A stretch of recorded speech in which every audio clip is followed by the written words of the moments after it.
Today is a marvelous, exciting day for the state of Louisiana to look at how we take care of children that are in foster care in the state of Louisiana. This is an opportunity for us to have a sea change. This is an opportunity for us to treat our partners in this journey better and truly as partners. We have foster parents that take care of children when they come into the state's custody. Sometimes we have biological parents or the members of the biological family that take care. So an aunt, an uncle, a grandparent will take care. We as a state have not done a good job of treating those providers of care to children in our custody the way they need to be treated. They need to be full partners at the table because they're the one with the kid every day, 24/7. So we need to shift our attitude, change the paradigm, all of those buzzwords that you hear. We need to shift focus and realign how we do that together as partners fully at the table. And if the child is old enough and can talk, if they're not a little bitty in care, the child needs to be at the table too. We need to be listening to our youth. We need to be hearing what they want, what they need, what their stresses are, and then addressing those in a comprehensive way where all together we make the best system of care possible. So we're starting statewide the Quality Parenting Initiative, which is an effort to refocus child welfare on parenting and ensuring that every child has an opportunity to be everything that he or she can because of the excellent parenting he receives while in care, or she. Why is it important that we bring light to this? Because child welfare has focused a lot on safety and risk avoidance, but not enough on what is the experience of the child while they're in out-of-home care.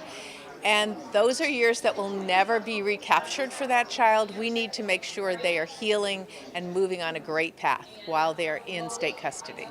What are some ways that we can make sure that happens? Well, the key to the whole thing is who are the people who are giving the care and what kinds of supports we're giving them and what kinds of direction. So the purpose of this project is to say, we can make much clearer what the expectations are, then we can recruit all of the best people and support the wonderful people we already have in doing a great job rather than putting barriers in their path. What types of changes does this new initiative encourage?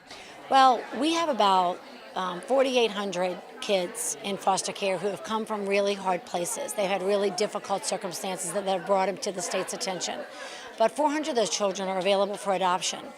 The job for us is to make sure that each of these children, every day, all day, gets quality parenting from whoever that is, and to find them a forever family. And why is this so important for Louisiana right now? Well, Louisiana's had a really tough time. There's no money in this budget. This budget has been stripped by the prior administration. And when Governor Edwards came into office, he said, we're going to do better by kids. He appointed Marquita Walters, who's a visionary in this area. And Louisiana has said, we're ready to start doing right by the kids in our care. It is no longer okay for kids to be hurt in the care of the state. And it's no longer okay for kids to not have what they deserve every day. Being a judge, I'm sure you see a lot of these cases come through. What are some of the things that you see come through your courtroom? This is why this is really important. Kids are important not only because they are, but because they grow up to be adults. And what I see in my work is I see kids who were once in foster care now in our prison system. And I see kids who were once in foster care now homeless. So our young adults, our 18, 19-year-olds, are hurting each other and other people on the street because they didn't have a family to connect them to as a kid. And I'm seeing that every day in my work. So it's not just enough to do it on that end. We have to do it way earlier for these kids to make sure that they get what they need every day, and that is quality parenting from adults who care about them and let them know they matter. We are here for little bitties like Kiana. Can you hold her up, Tammy? This precious little bitty, isn't she gorgeous? This precious little bitty came to us really hurt. and because of an amazing foster mother who has nurtured and held and loved her like her own, she is thriving.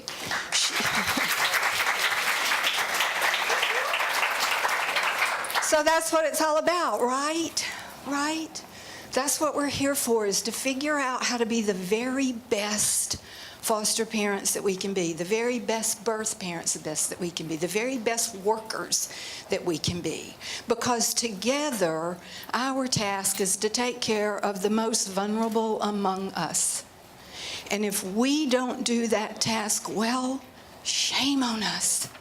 Shame on us for failing children who have already been failed.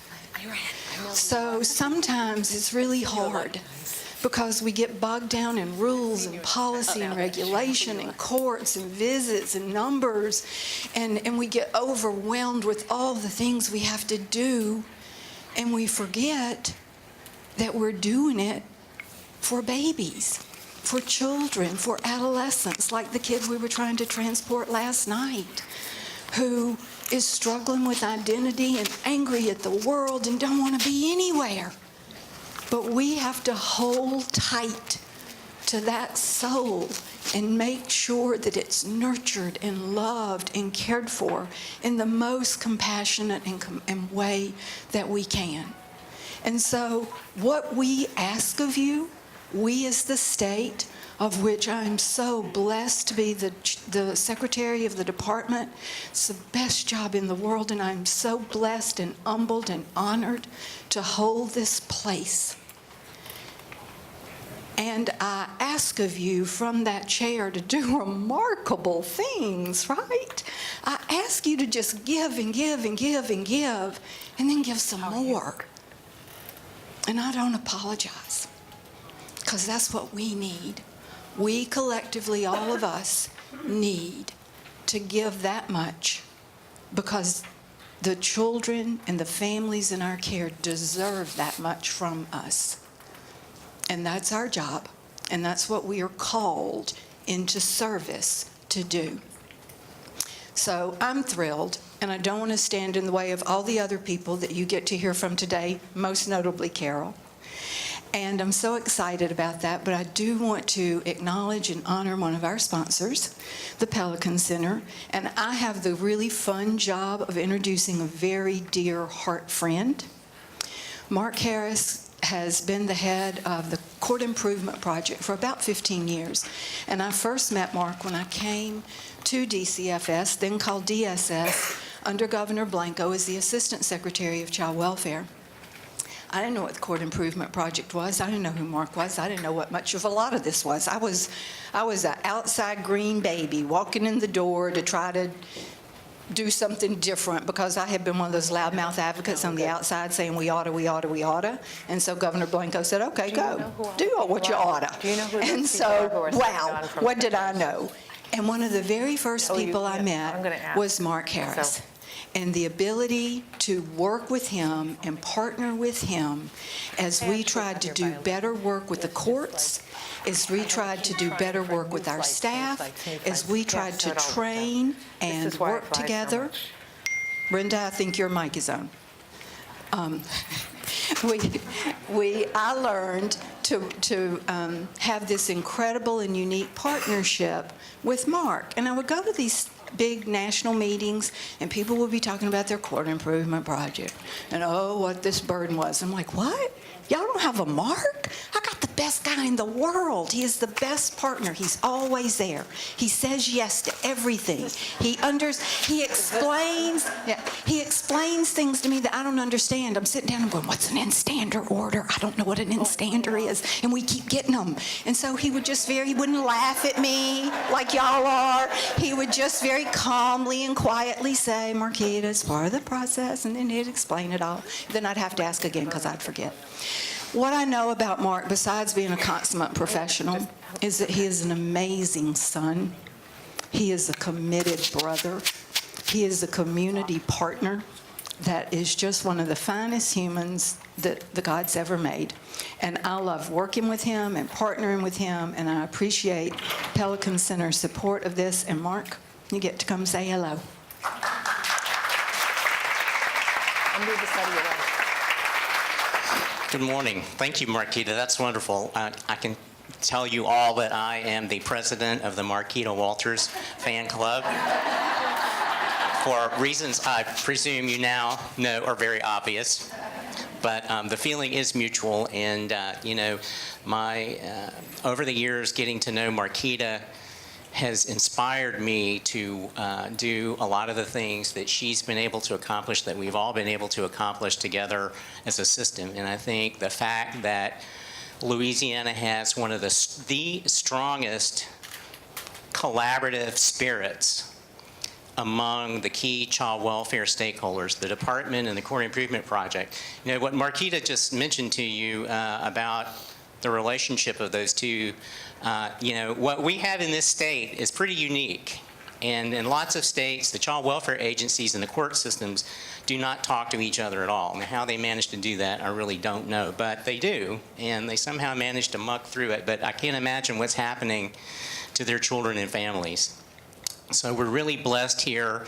And as importantly as our relationship, is with the department, there's a real recognition on the part of the Child Welfare Agency, the Court Improvement Program, which the Pelican Center administers on behalf of the Louisiana Supreme Court, is our recognition of partnerships with our community partners like CASA, and with a very key group of individuals who put their heart and soul into this work every day, and those are the foster parents and the relative caregivers that care for the children and families into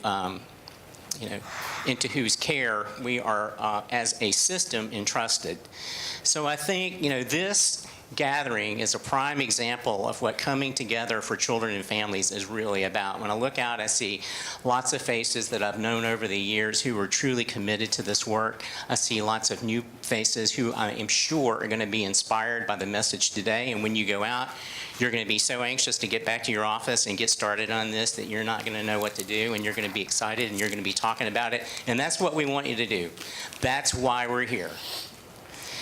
And I have to say that the Pelican Center for Children and Families, just quickly, is a nonprofit collaborative that is comprised of a bunch of key child-serving stakeholders, most of the key child-serving stakeholders in the state, including the Louisiana Supreme Court, the judiciary, the department, the District Attorneys Association, CASA, the foster parents, Louisiana Foster and Adoptive Parents Association, the National Association of Black Social Workers, the National Association of Social Workers Louisiana, all of the entities that provide representation to children and indigent parents in the state are part of the Pelican Center. And the Pelican Center has a relationship with the Louisiana Supreme Court. We have been entrusted with the administration of the Louisiana Court Improvement Program.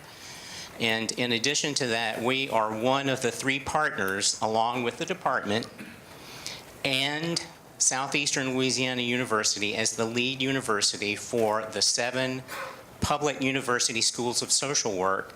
Collectively, we have created the Louisiana Child Welfare Training Academy, which many of you have heard about, and if you haven't heard about it, you will be hearing about it.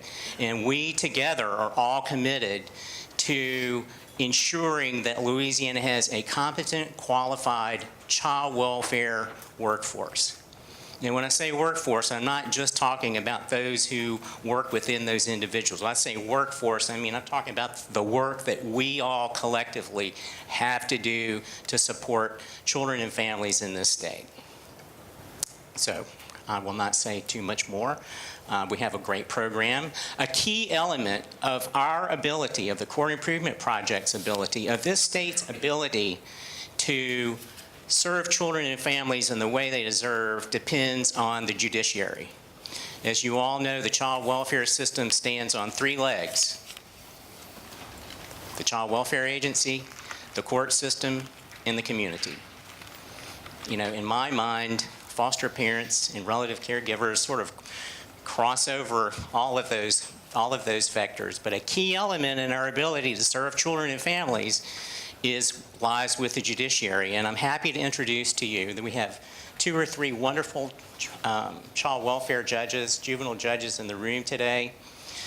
Judge Blair Edwards is a juvenile court judge in the 21st Judicial District.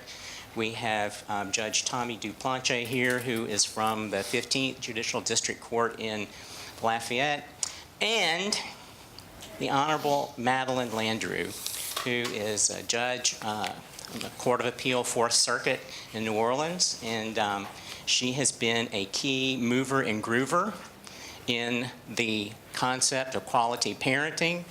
And it's my pleasure to introduce to you now Judge Madeline Landrieu. Good morning, and good morning to all those who might be watching us from their desks or in their courtrooms or at their offices around the state and really around the country. I don't think that my children, who are teenagers, would think that I'm a groover. I just don't think they go with that. But I have been moving really fast, and I'm really privileged to chair and be a partner with a group of people in what we have started, this nonprofit called the Louisiana Institute for Children and Families. It was born of a desire to reach back and do something about all the kids that I represented in care, all the parents I represented when I was a lawyer, who found themselves in the system, and that just wasn't working for them. And so for years I've been thinking about what I would do about this and when I would do it. So about 2 years ago, my good friend Kim Carver and I started brainstorming about this and modeling, looking at some work around the country. And then I got a call from Charlie Zena, Dr. Charlie Zena, who's a hero to many of us, asking me to come participate in an early childhood policy leadership institute, which many of you have participated in. And my good friend, Representative Speaker Pro Tem of the House, Walt Leger, was in that with me. And Dr. Zena asked us one really important question after spending a year understanding really the policy and the core issues around children and their brains and how they work and what they need from us as adults.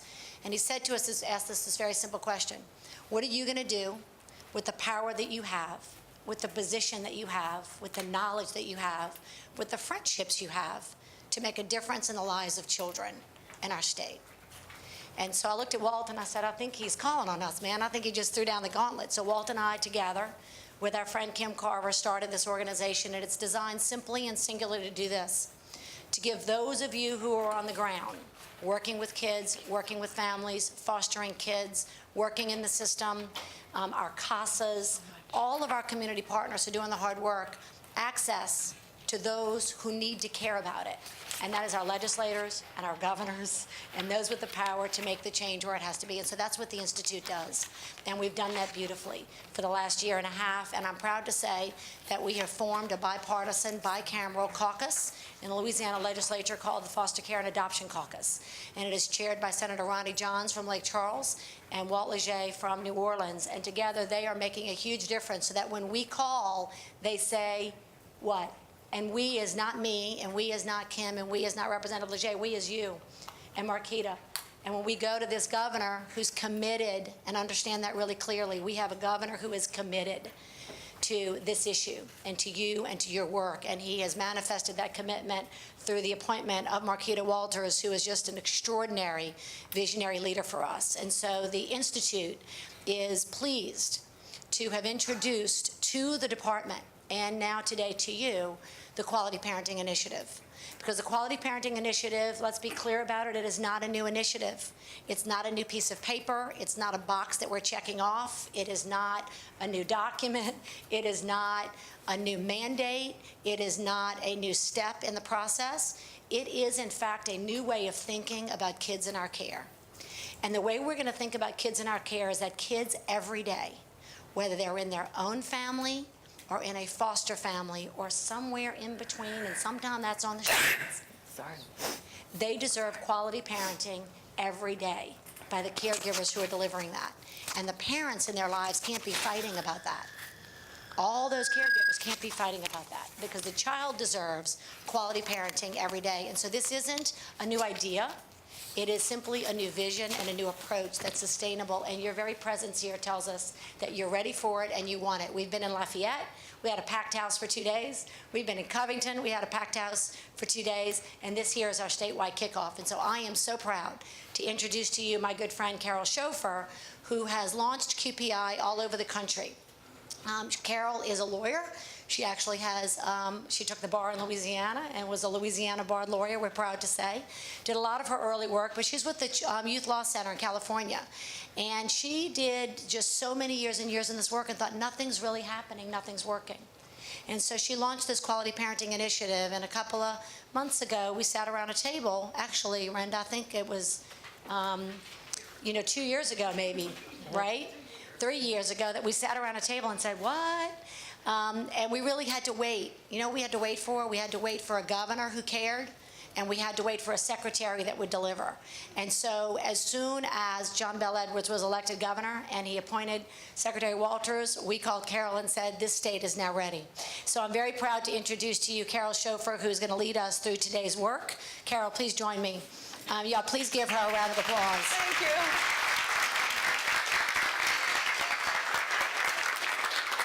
And she gets extra special credit and a round of applause because she was trapped in the Delta madness of yesterday. So very calmly, I think she was booked on about 8 different flights, but here she is. So Carol, thank you so much. We're so proud to have you. I'm so happy to be talking finally so that when I sneeze, you don't hear it over everybody else's talk. And I am very happy to be in Louisiana today because I really did not think I was going to be in Louisiana today. I thought I was still going to be in the Delta terminal in Boston. But it just shows you that it's faith. It's just faith. That's why we're in a church today. So before I even start, I would like to know who we're talking to, who I'm talking to, and who we're talking with, and I'll give you a little outline of what we're going to do. So first here, how many of you are youth who have formerly been in care or have formerly been in care or are in care? Any? Oh, excellent. Oh, hi, thanks. That's great. How many of you are caregivers, foster parents, kinship caregivers?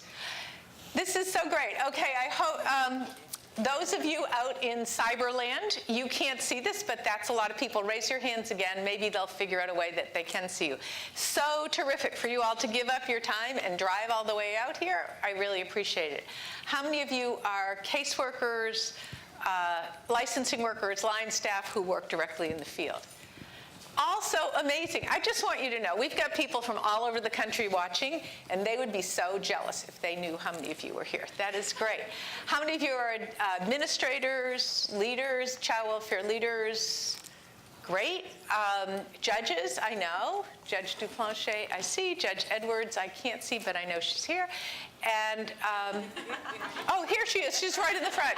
That's the problem. There it is.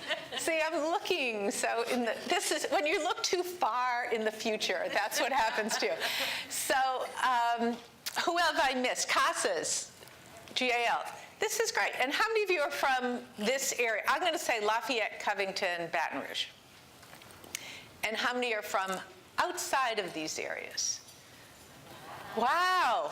So wait a second. Okay, this can take all day, but how many of you are actually line staff or foster parents and from outside of these areas? Any? Very, very impressive. Okay. I wish that those of you, you'll get it later as you people are there. Now, one other question. Laura, are you there? Laura? Yes, I am, Carol. So you know, I'm very casual today because I'm so happy I got here. I feel I've basically accomplished anything I was supposed to do. Just being here is enough. Being here and not talking on the microphone when I'm not supposed to talk, that's enough. So I'm going to casually say Laura Diaz, who will be moderating for us later. Laura, I saw 35 sites on the web. How many sites are on the web, and do you have any rough idea of how many of them are from Louisiana? Well, it looks like we have 46 participants on the web, and I know that we have some that are different locations across the state of Louisiana with multiple people joining, but I do not have a final count on that, no. Okay, but they are good. They'll pretty soon have a final count. So welcome to all of you who are remote. The idea behind this was that we would be able to do it remotely because not everyone can drive to Baton Rouge for the day, and as I am evidence, no one can fly to Baton Rouge for the day. So we wanted everyone to participate, and this will be more important later in the day, but this is something we're starting in Covington and Lafayette. Well, I said Covington. Where am I starting it, you all? Tangipahoa. Livingston, St. Helena. Aha, Tangipahoa, Livingston, and St. Helena, and Lafayette, and where else? Tommy. Vermilion and Arcadia. You can't expect me to know this by heart. So we're starting in those areas, which you all know who you are, but we're going, now that I see how many people are here, we're going to be going statewide really quickly. So our idea was, instead of doing separate things in every area, let's all get together on one day. It will be a long and tiring day, but let's all get together on one day and agree on what we're trying to accomplish. And that would be everyone across the state having the same vision of what caregiving is going to look like here. You'll know more about this when I finally get started. But we'll all be able, people will be able, that's what Laura was showing, people will be able to type in, everyone will be able to participate, and we'll hear everyone's voice. Not literally everyone, but a lot of people. And then we can always change as we go along. So, any questions so far? No one did housekeeping details like where are the restrooms and all this. Here's what I am going to say for a housekeeping detail. No idea where the restrooms are, but just looking at this place, I am sure they are very easily accessible because this is such a fabulous location. So Renda says right out here, I'm going to go straight through to lunch, and then we're going to try to work at lunch because you all have to leave by the time we said you have to leave, and we've got a lot to do. So if you have to leave for the restroom, for a text, for the phone, to call on one of your cases because there's a crisis, to call one of your children because there's a crisis, whatever reason, just get up and go. It's not going to hurt my feelings. If everyone gets up and goes, then I'm going to take it really personally, but don't wait for a break because I would rather, wouldn't you? Like you came from a long way, let's just go and use everything. So you might say, so let's just go. So let's just go, Laura. Can you do the PowerPoint? Or Ron, or whoever is doing this. This team is in Florida. So can you put up the PowerPoint? Yes. Yep. Thank you. I'm ready for your PowerPoint. That would be Ron's. We'll all get to know each other really well as this day goes on. I've never done it exactly like this. I've done it around the state in Nevada, but as I was just telling someone, in Nevada, around the state means 6 places that I can name, whereas here, this is a little bigger. Okay, go ahead. I'm thinking this PowerPoint is coming. And The PowerPoint should be on the screen now. it's not on the screen now. What are you seeing on Wait the screen? a second. I see myself, and I'm kind of tired of it, too. Although I like, the background is beautiful. Is this like the greatest place? So beautiful. So I'm going to, it doesn't matter. Does everyone have this? So while oh, there you go. Here we go.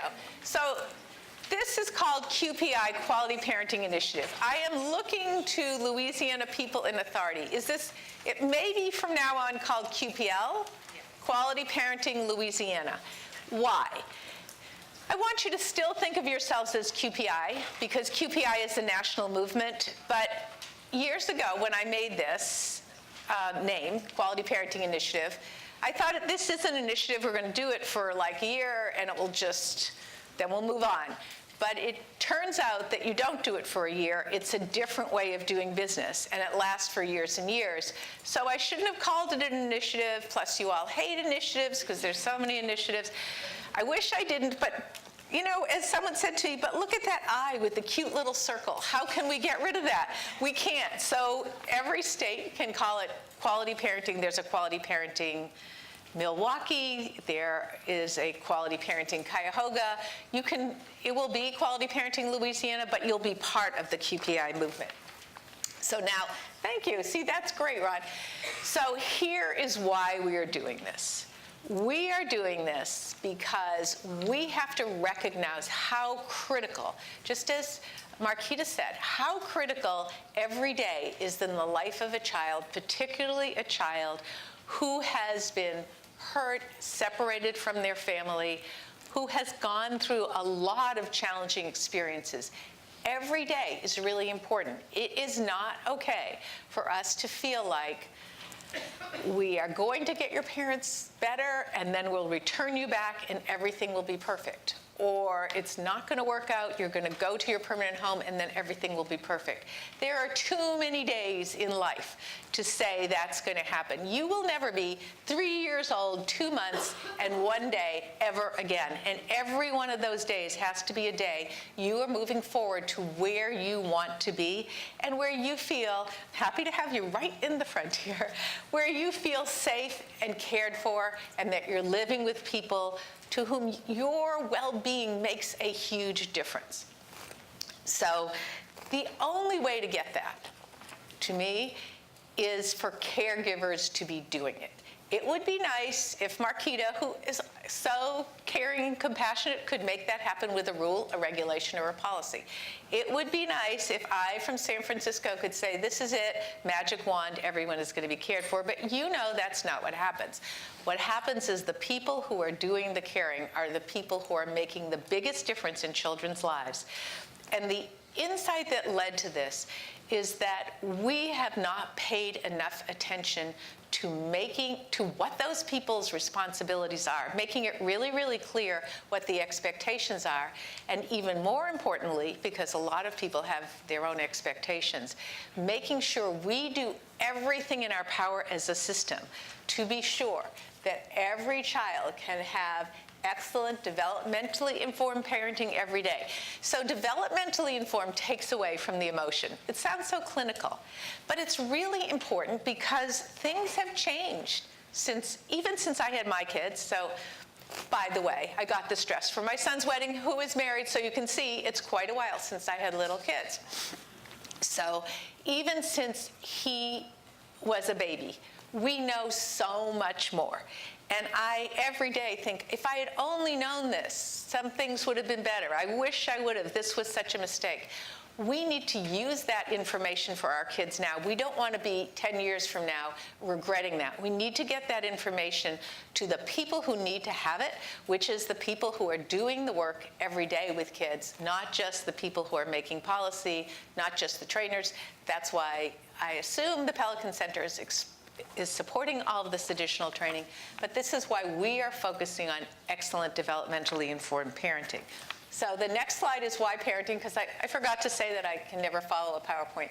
So Ron, skip through why parenting, because you all understand why parenting. I never have so many foster parents and people who are on the line who really know. Here is what we are asking from systems. I'm just using this because I can't see at the angle. What we want from the system is, and what we expect to have, is that the child welfare system will change its priorities slightly from avoiding risk at all costs to a commitment to support excellent parenting every day. So you might say, but I really think we should avoid risk too, and I think we should avoid risk too. But you know and I know that we can't do an excellent job at anything and avoid all risk.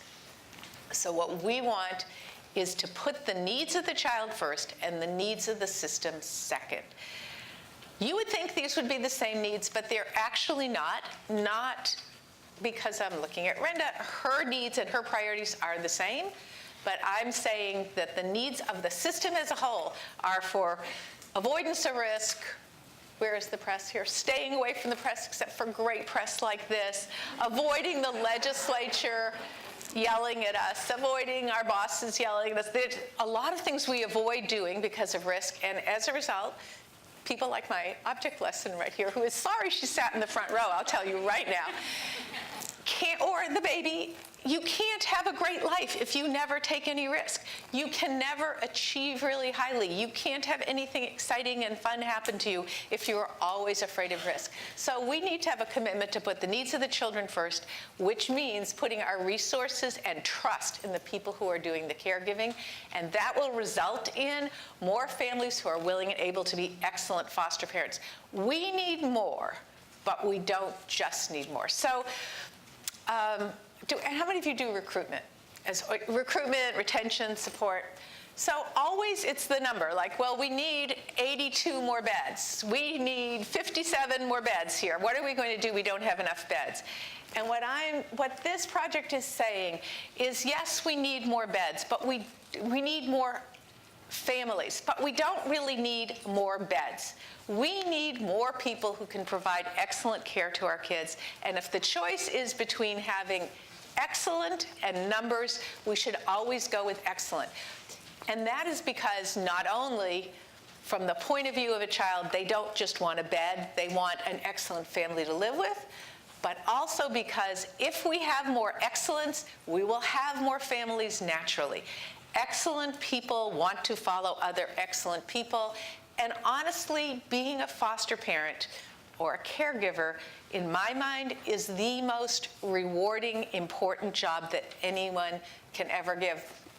I was just talking to someone in the press, and I was saying, really, we're in a church. People go on missions all the time, like 2 weeks in Dominican, 2 weeks in Haiti, wherever. You go on a mission, or you even spend a whole year and you go to the Peace Corps.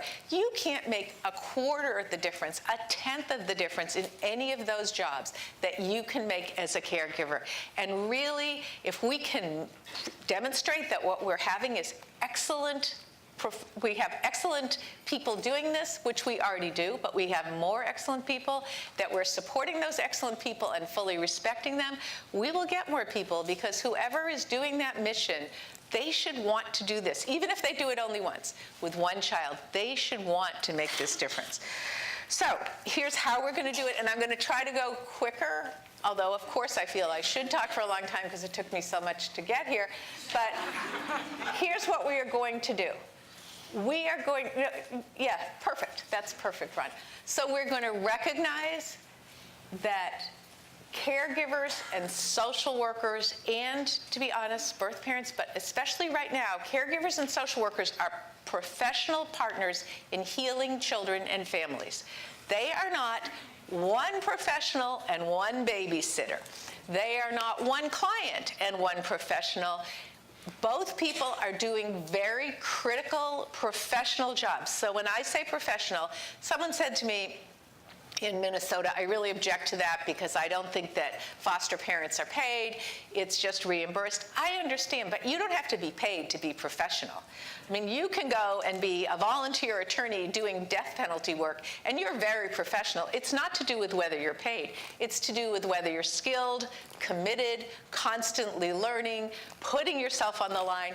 Foster parents are professionals, caseworkers are professionals, and the sooner we act like cooperative partners, the better we are able to then partner with birth parents and others to help kids.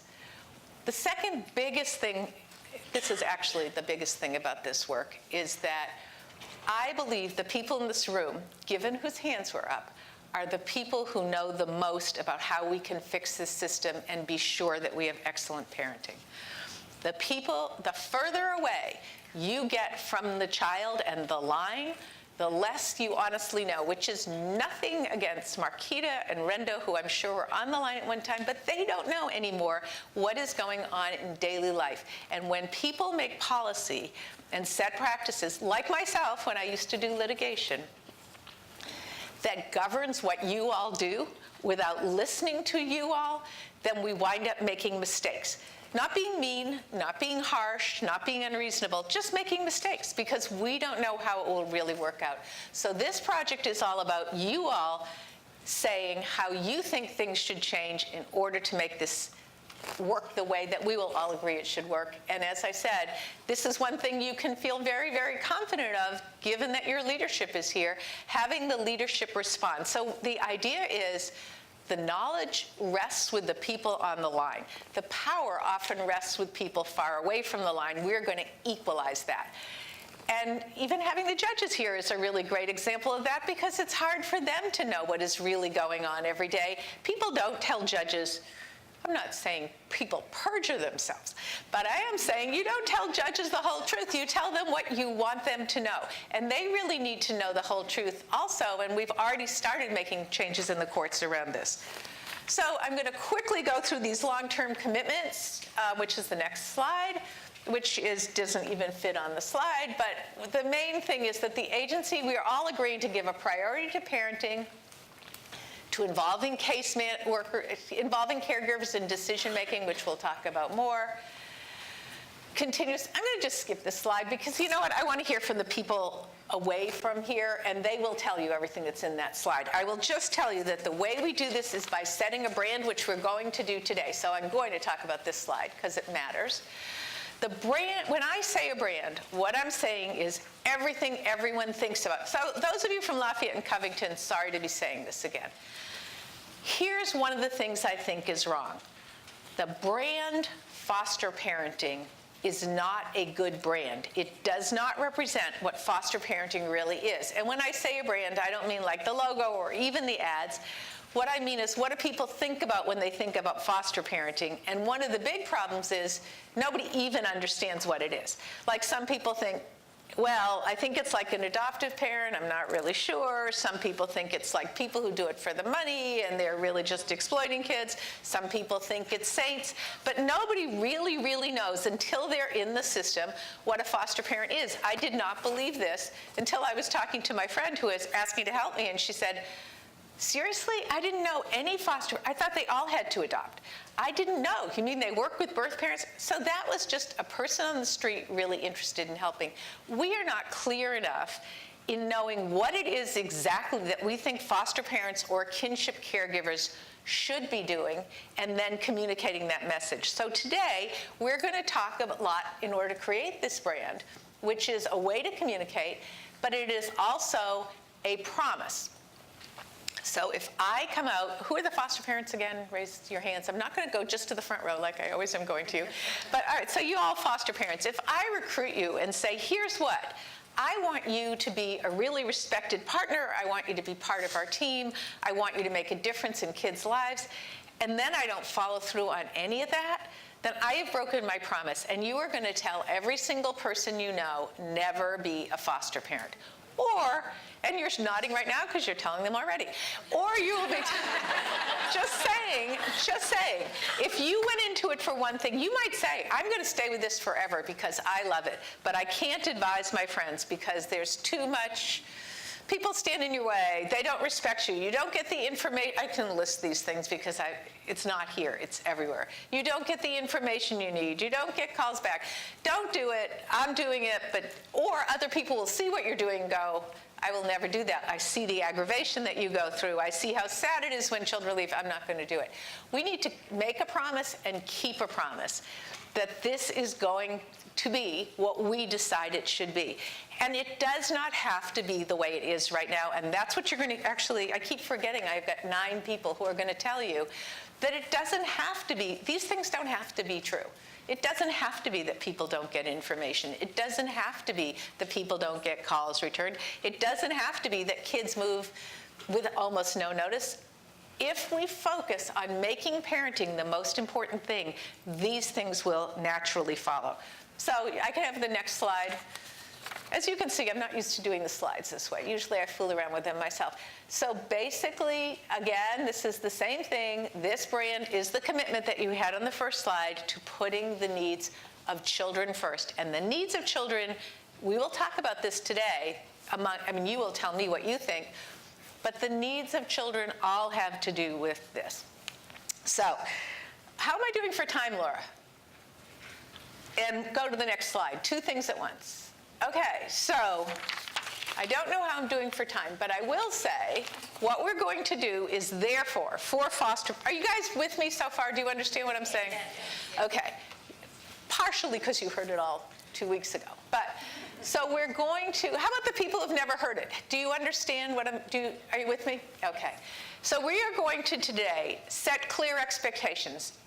When we're done with this part, we're going to brainstorm what we think great caregiving looks like, what we think an excellent foster parent or kinship caregiver would be doing, and how we would be helping them. So we're just going to brainstorm all those things while USF people write them down so everyone can see them.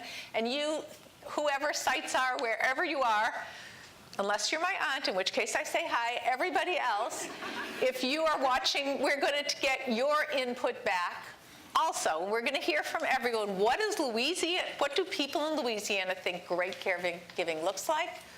And then I am really hoping we'll have time to at least put together some bullets so that you would have a little elevator speech. If someone asks you, so what did you decide at QPI?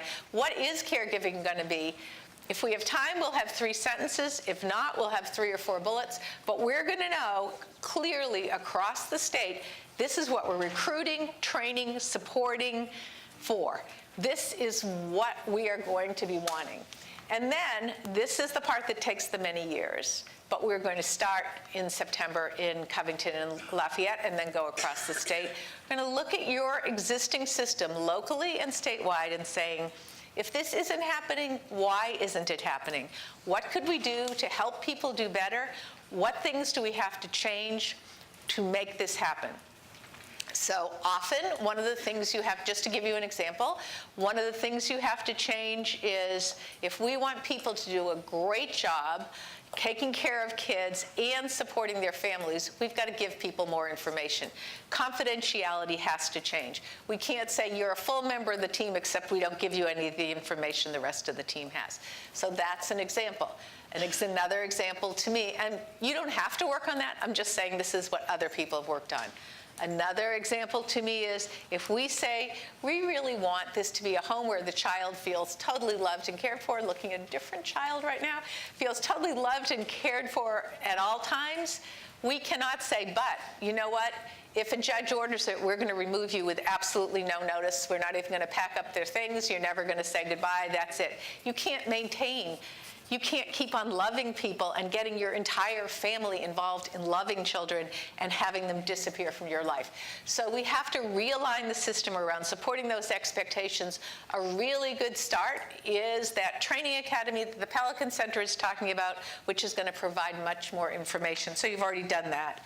And I don't know, Judge, are you here, Judge Duplanche? I just can barely see you, but he's already started a lot in saying if we want foster parents to advocate for kids, we've got to make it easier for them to come to court. So those are the things we're going to do. And these next slides just sort of say how we're going to do it. This is what I was just talking about. We are going to, in each site, each place, you are going to start to look at this, and it's you all who are going to figure out what you want to change, not me who's going to tell you, but you know what has been bothering you the most, and we're going to change those things. You know what you wish you had, and we're going to make those things available. All of which will cost, of course, no money because Louisiana has no money. But to tell you the truth, most of these things don't cost a lot of money, and most people who leave foster parenting don't leave because of the money. Most of these things can be done by doing the same things at the same cost in just a very different way. And again, I'm rushing because I really want you to hear from these people who have woken up at who knows what time to talk to you. So these are the next steps. We're going to have local meetings. Somebody, Karen Renda, can help me in Lafayette, in Covington and Lafayette in September, I think like 23rd and 24th, something like that, 22nd, 23rd. And then across the state, you'll be having your local meetings similarly. And then we'll implement. And it sounds like something that you can do quickly, but this is something that will take years. And again, I'm going to let you talk to people. And here are the results, and then I'm going to go to the panel. Are you ready with the panel, Laura? We are ready, Carol. Okay, what time is it in the East Coast? It is 11:51 in the East Coast. Okay, perfect. We are doing perfect. All right. So our goal here, this is what we think in the end we'll have. We'll have more quality families. That is, more families that can do an excellent job. I want to emphasize that you all are here and you put in your time to come here. Foster families, kinship caregivers, you are already excellent families. There are plenty of excellent people here, but we still need more. We are going to have better partnerships, better decision-making, changes in policies, and better teamwork. So I am going to ask Laura, so here's what we're doing. For those of you who don't know what I'm talking about when I keep saying around the country, I felt like you can listen to me forever, but I don't even believe myself. So I have no idea why you should believe me. I really don't believe myself. It's like I'm not doing it. And I always wonder. So I asked people from around the country.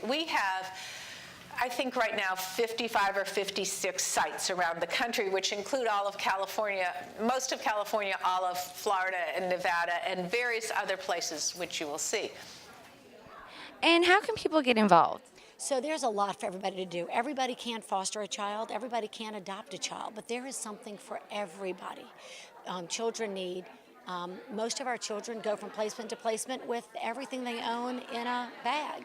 That's not right for kids. You wouldn't let your own child do that, right? So there is something happening in your community with foster care. You just need to reach out and let us know, give us a call, and we can put everybody to work to make sure that all of these kids get what they need. If you've got a family in your community that's fostering, perhaps you can babysit for them. Perhaps you can help them transport their kids to ball games. There's lots that people can do to provide the quality parenting that these kids deserve. And who should they contact? Well, they can contact the Louisiana Institute for Children and Families, and they can go on our website if they Google that. They can contact any one of the departments. So the Department of Children and Family Services will have a link to QPI on their website pretty soon. This is our kickoff, so give us a little time, but we're going to be working really to make this available to everybody. And what types of changes are we going to see to the system? What does it look like? It's going to have to affect lots of different levels. So it's going to affect policy. It's going to affect basic social work practice. It's going to affect how we recruit foster parents, definitely how we train foster parents, how we set the expectation and the bar of what we want foster parents to do. Quality parenting is about being a quality parent 24/7, all in for this kid as long as they're in your care. The hard part about foster parenting is that you take this kid, you open your home and your heart and you love them, and then we take them away and we put them back with their birth parent. We need to make that transition better, smoother, have everybody at the table so it's not such an abrupt jerking the child away from these foster parents that they've come to love. We need to get foster parents and birth parents talking. That's a big difference in how we have done business before. So it'll be in policy, it'll be in practice, it'll be in recruitment, it'll be in training our staff as well as the foster parent staff. I would just like to say that fostering in Louisiana is going to be a completely new experience, and anyone who sees this who has ever thought about doing it should come on board now and be in just as we're starting. Is there anything else you'd like to add? I really just appreciate you all giving voice to these kids. Kids really matter. And when we start paying attention to them, we'll hear what they have to say. And then we can really make a difference for them in their lives. So we're really proud to be a part of it. The Louisiana Institute is proud to be a part of it. We have so many community partners, CASAs, United Way, and really Governor Edwards and Marquita Walters are huge leaders in this area, and we really are going to do right by them. I just think that this is a marvelous opportunity for the state of Louisiana, and I honestly do not believe it would have been possible to have done this without a governor that is fully committed and all in for kids, because this is going to impact our budget, it's going to impact our staffing, it's going to impact how we do business, and if we did not have his support, we wouldn't be able to do that. When exactly are we going to start seeing these impacts? That's a great question. This takes time. You can't just snap your fingers and say, wow, now we have this whole new vision and this whole new way we're going to do things. We're starting in the Covington region and in the Lafayette region with 2 courts of jurisdiction with Judge Tommy DePlanche and Judge Blair Edwards. And so we'll start in their regions of the state, and they'll get the first real hands-on deep dive into training everybody that's involved. Today is a statewide kickoff showing our commitment as a government to our families and our kids that we are in this for the long haul. This is not some whim. This is not the new flashy thing that's going to be here today and gone tomorrow. This is a sea change in how we behave, how we act, how we fund, how we treat children in foster care. And while we wait for these impacts to take place, what are some ways that people can get involved if they're not able to foster? That is a fabulous question. People that can't foster can help us in multiple other ways. We need people that can be support systems to foster parents. Foster parenting is hard. We ask a lot of them, and sometimes they need respite care. They just need a pat on the back. They need somebody to move over in the pew and let them sit with all these crazy kids that they brought in. We need people that understand and respond to them kindly in the public. We need people that'll volunteer to go shopping and help buy clothes for the kids. Our state staff has been cut dramatically over the past 8 years, and our staff has to go buy the clothes for foster kids. Church groups could step up and do that. They could help sponsor a special night for foster kids at their church. They could treat a group of foster kids to go to a baseball game or the circus or the zoo. There are lots of ways that people that just want to do something good can help us in this taking care and being part of the community that treats our children better. And how should groups get in touch with you if they want to help out? The easiest thing is to go to our website and let us funnel them in the right direction through the website. Anything else you want to add?